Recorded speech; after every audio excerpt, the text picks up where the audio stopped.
আজকের যে ঘটনা শুধু এরকম আজকেই না, আজকে হয়তো আপনারা এটা দেখতে পাচ্ছেন আমরা প্রতিবাদ মুখর হয়েছি, তাই এর আগেও আমি নিজেও এরকম হেনস্থার শিকার হয়েছি কয়েকবার এই টোল প্লাজায়।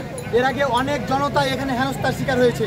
আজকে আমার ছাত্র ভাইয়ের উপর যে কাজটা করা হয়েছে, আমি একজন সাধারণ ছাত্র হিসেবে বলতে চাই এই ঘটনার আমি তীব্র নিন্দা এবং প্রতিবাদ জানাই। আর আরেকটা আমার দাবি যে আমি মনে করি এই টোল আদায়ের কোনো বৈধতা নাই। এই টোল আদায়ের বৈধতা দেখাতে হবে আমাদের। যতক্ষণ পর্যন্ত এই টোল আদায়ের বৈধতা আমাদেরকে না দেখাবে ততক্ষণ পর্যন্ত এই টোল আদায় বন্ধ রাখতে হবে। বৈধতা বলে না, আমরা নির্দিষ্টকালের জন্য টোল বন্ধ চাই, আর টোল কখনো বলবো না, টোল দিব না। আমি মনে করি ব্যক্তিগতভাবে এই টোলের কোনো বৈধতা নাই। অবৈধভাবে এখানে টোল আদায় করছে এবং টোল আদায়ে যারা জড়িত প্রত্যেককে বিচারের আওতায় আনতে হবে। এই হামলায় যারা জড়িত প্রত্যেককে বিচারের আওতায় আনতে হবে। এই ছাত্র সমাজ রাজপথ থেকে সরে যাব না, ভুলে গেলে চলবে না। আমরা দেশের সবচেয়ে বড় স্বৈরাচার সরিয়ে ফেলেছি। আপনারা কোথাকার কোন হ্যাডাম? টোল প্লাজা না, দেশের যে কোনো সেক্টরে এই ধরনের ঘটনা ঘটলে এই ছাত্র সমাজ ছেড়ে কথা বলবে না।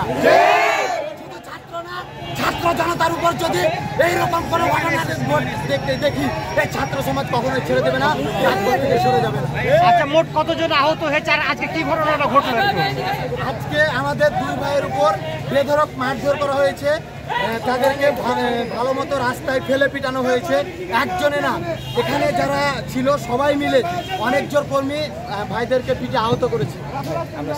কতজন আহত হয়েছে? কতজন? দুইজন। আচ্ছা, আপনার নামটা কি বলবেন?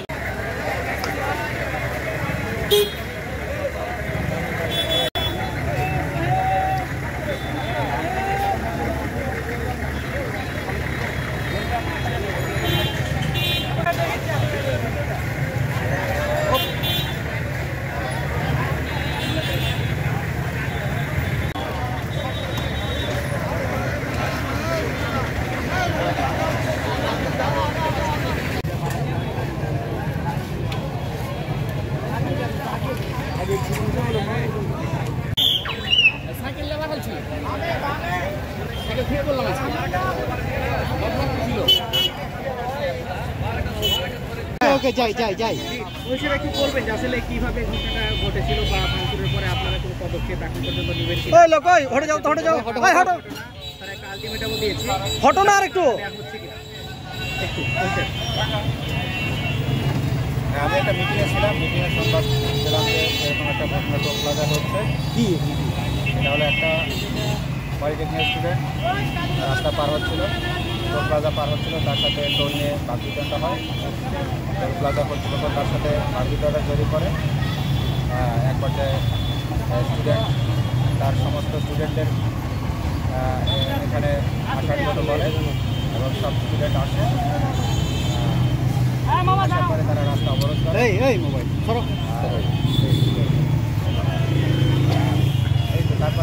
আজকে তাদের সাথে কথা বলি, তাদের আশ্বস্ত করি, তাদের দাবি দেওয়ার সমূহ পেশ করার জন্য বলি। তারা দাবি দেওয়াতে পেশ করলে আমরা সেটা পুঙ্খানুপুঙ্খভাবে তদন্ত করে এটা আইনের ব্যবস্থা গ্রহণ করা হবে এই আশ্বাস দিয়ে তাদেরকে শান্ত করা হয়েছে এবং তারা তাদের সহযোগিতায় রাস্তা ক্লিয়ার হয়েছে। যান চলাচল আধা ঘন্টা মোটামুটি